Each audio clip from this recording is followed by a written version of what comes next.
Gee, I think Grant just went over everything I was going to go over. Uh, yeah, certainly the Play4Kay game here and the ones that are played across the country are really, really important to me because of Sherry's journey.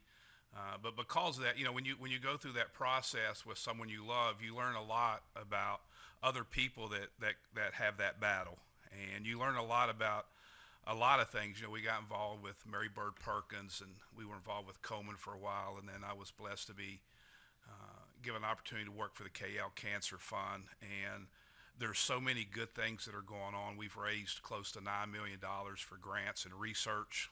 We do a lot of work with the underserved, providing uh, mammograms for women who don't have insurance or don't have the financial needs. We've also raised awareness. My wife is alive because of early detection. And so I think when we get an opportunity to play games like this, there's a lot of good things.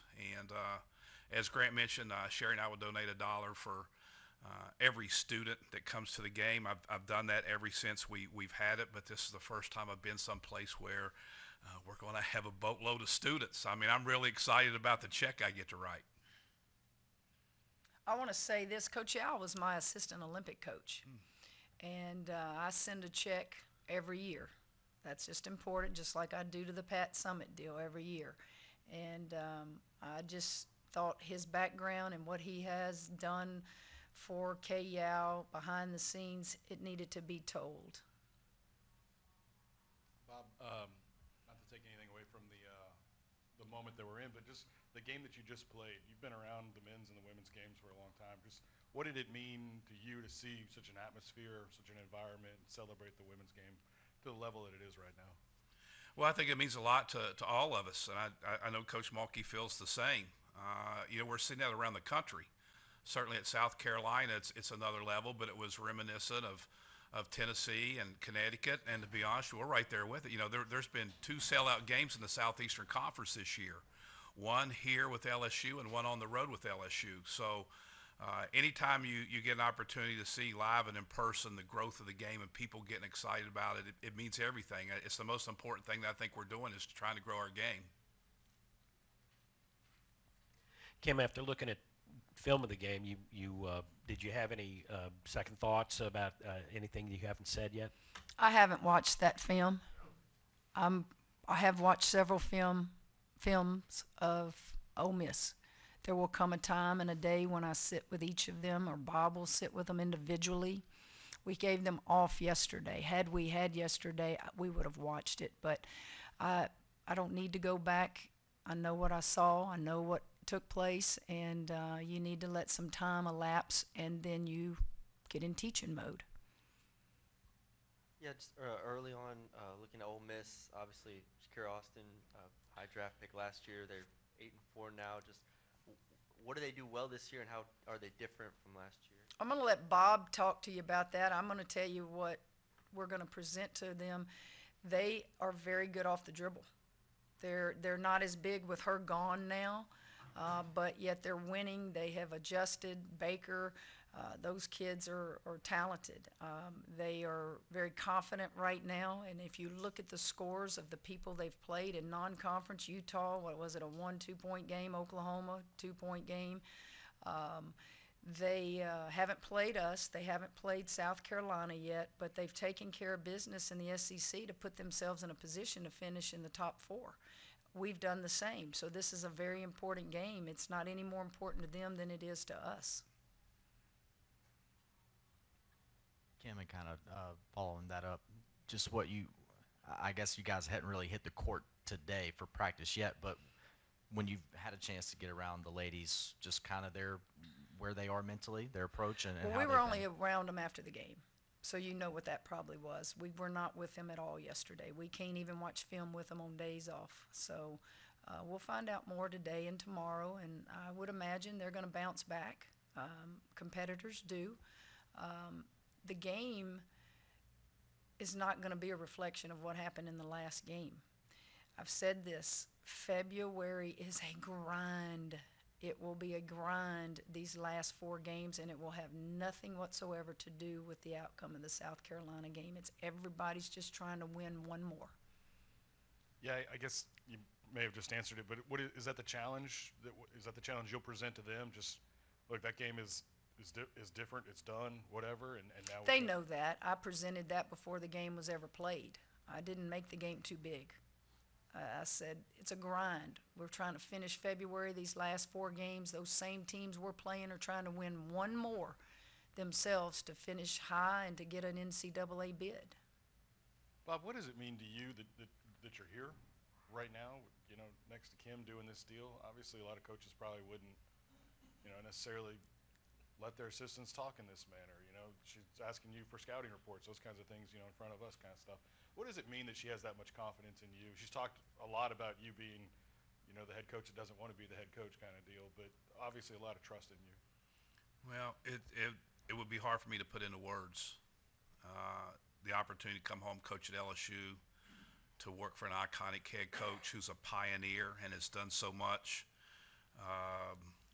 It's everything I could possibly ask for. The only regret I have is I wish I could have worked for when I was young, because I can't imagine how smart I would be then, because I've learned so much in 7 months, which I knew I was going to.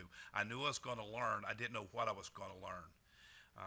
Everything from the practice structure, her messaging to the team, the execution of an office, the way we recruit, it is at such an elite level. I feel really blessed to be here at this stage in my career. Yeah, Coach Starkey. Let me say something about that.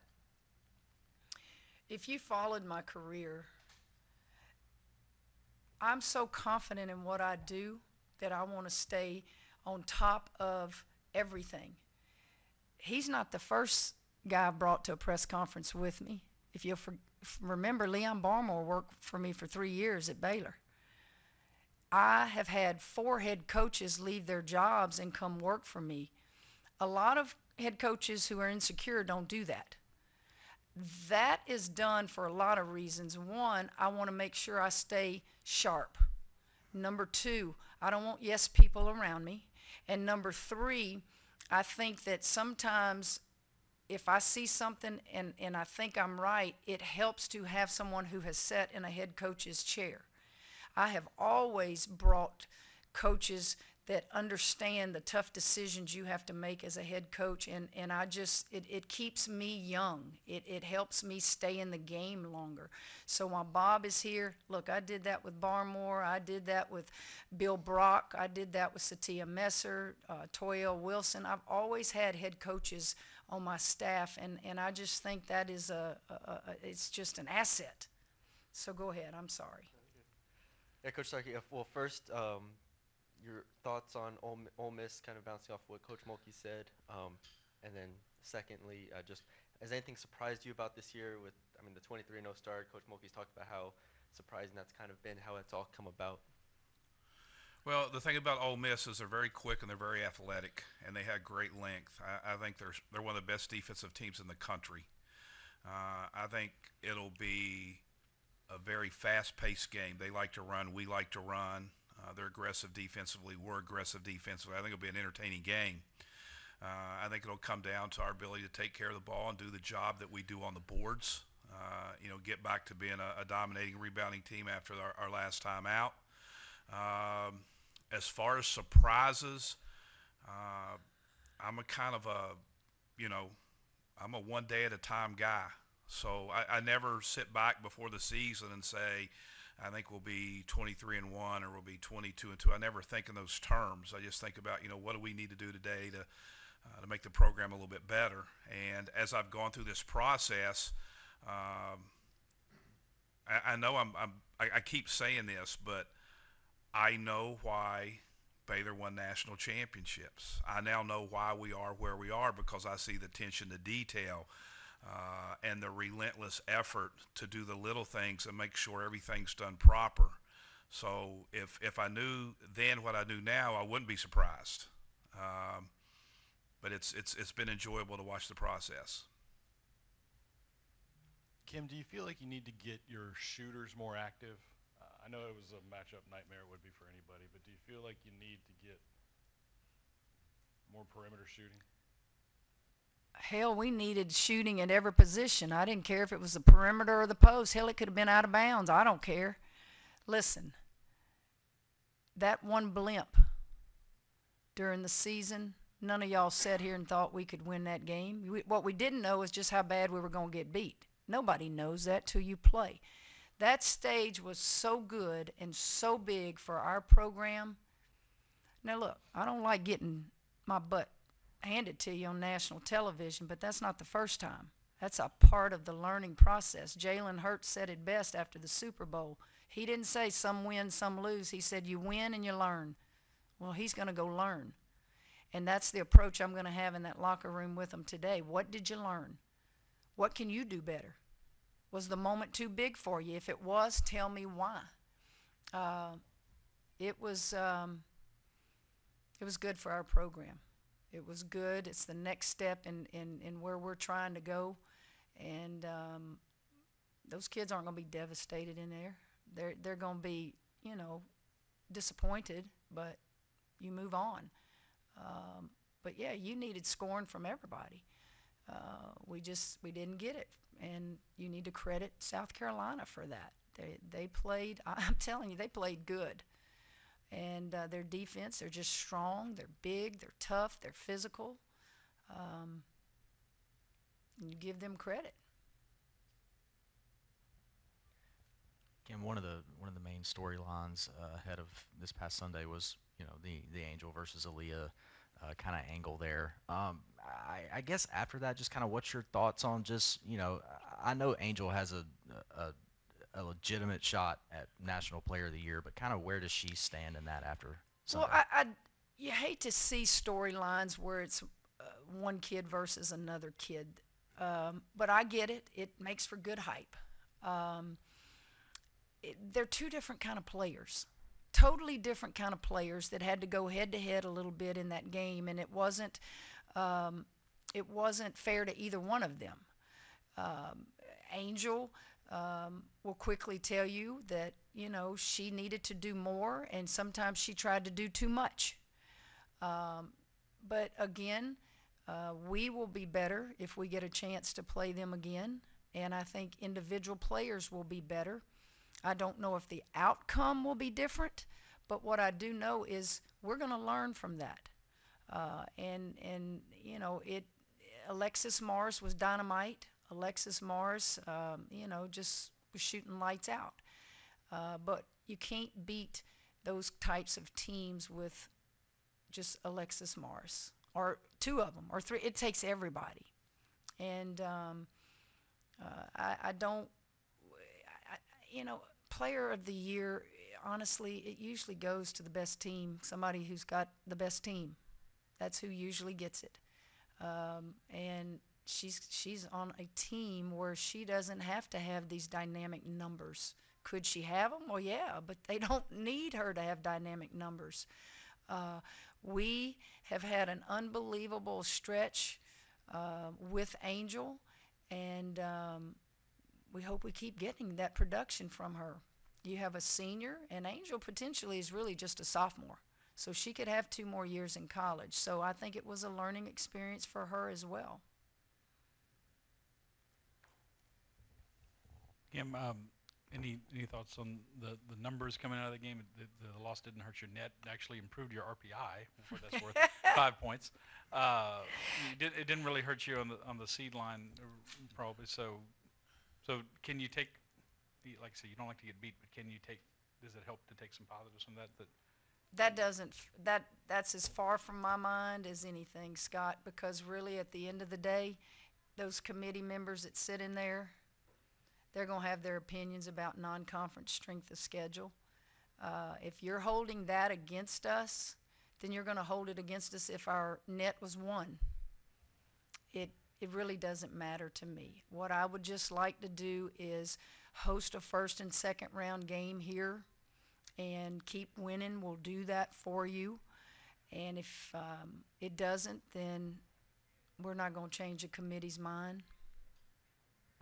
follow up. Y'all were a number 5 national seed Oh. in the first reveal last week before the game, so that So shows that you're. what are we ranked today? 5? 5 in and the we're a EP. national seed of, Well, y'all were 5, but we don't know what it would be. yeah, I but- don't. But it maybe goes to show that maybe that's not hurting you as much as a lot of us experts out here Yeah, I outside don't- of basketball think. I really don't even think about that. I don't. You told me about net in a press conference, and because the coaches don't come and talk about that. What we're thinking about is that next ball game. And I'll say it again. If we were to have beaten South Carolina, would we have jumped to the 1 line? I doubt it, because the non-conference strength of schedule is not going to change. And that would have been the only team ranked that we would have played, right, and beaten, or yeah, at the time. So I don't know that it matters. You have 16 committee members sitting there, and they all have criteria that they look at, and they all feel certain ways. I don't really. I quit investing my time into all those scenarios a long time ago, because I have been where I've I don't understand that. I'll never forget. We go into the NCAA playoffs and have to be playing Texas A&M for the 4th time. And we'd already played them 3 times in conference. Oh, for the good of the game is why we did it. And we lose, and they go on and win their first national championship. So I think I've just been around so long, I don't invest much time in things that I can't have a say in. And you just take what's given to you, and you don't complain, and you don't really gripe anymore. Or maybe that's age. Maybe that's I'm just wiser. I don't know. But I don't even think about that stuff anymore. I got one for Cam and one for Bob. Just how good was it to get some young girls some time? Shemaya, Bartlett. I thought Samaya Smith, Alexis Morris obviously, but Samaya Smith gave you some good minutes. I think in the last 2 to 3 weeks she has given us valuable minutes, and it's great. She certainly, in different timeouts the other day, I'd have to build her back up when she would get buried down there and get pushed and shoved and scored on, and you just keep reminding her, you're a freshman. That's a 5th-year COVID senior. Your day will come. Remember this. Learn from it. Now let's move on, And you like that she was bothered by feeling like she let her team down, but you have to put them out there. And Samaya is just really a good player, and you're starting to see it. And Bob, just how is Sherry now, and what do these games mean for her? Obviously, it hits at a much deeper level than any of us can deal with, right? Sherry's great. She's beyond her 10-year point of being cancer-free, beyond the point where she doesn't even see an annual doctor anymore. Of course, she had a double mastectomy, which took her chances of breast cancer returning down to 2%. It had been 40% from her BRCA report. So she's doing great. But anytime these games happen, she appreciates what schools are doing, what communities are doing. That's she's always been active and involved in a lot of things within the community, because she understands the importance of awareness, especially with early detection, and the funds that are being raised for treatments and hopefully a cure one day. So she smiled. We could be watching a game on TV, and it happens to be the Play4Kay game, and we'll talk about it. When you go through something like that, and let me say this about the KL Cancer Fund. It's just not about breast cancer. The KL Cancer Fund fights all cancers that affect women. So I think that's important. But she's always pleased and proud when these things come up. Your thoughts, both of you, on the Sioux Gunner's name being named to the court, please. That's why I brought him. I can give my opinion, but really my opinion is going to always be based on people in the know. And he is my person in the know, so I'm going to let him answer that. Well, personally, I'm incredibly pleased and proud. I worked for both Dale and for both Sue, and They were very influential in my life. I know how influential they were in other lives. I know the impact that they've played on people on the court and off the court. And I know when I walk out on that floor next year and I see their names side by side, I'm going to swell with pride. I'll probably be emotional the first time. I think it's special. I'm disappointed that it happened the way that it happened.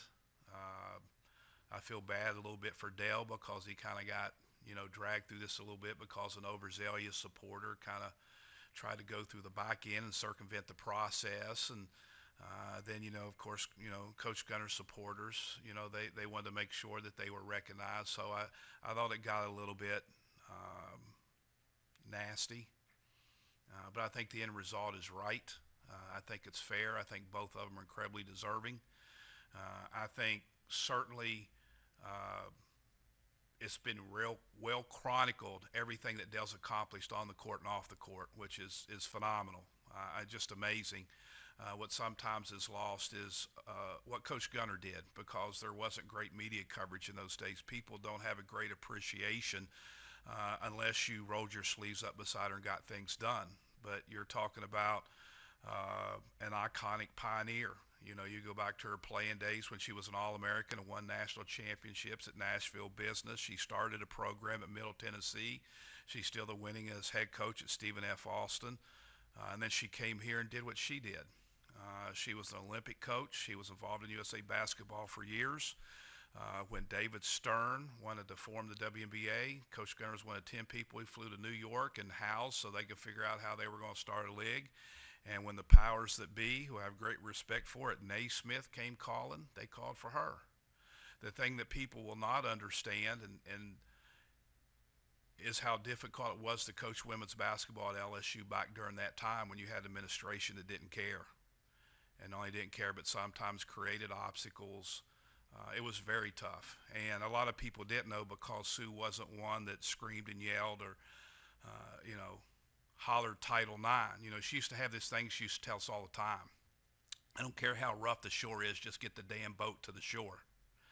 So she is an amazing lady for what she accomplished here.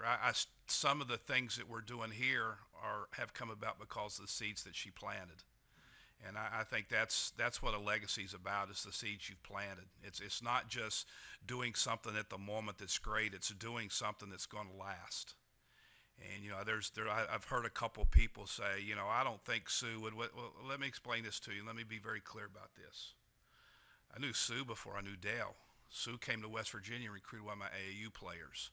And I was so impressed by her that when my kid came down for an official visit, I bought an airline ticket because I wanted to come down and see what it was all about.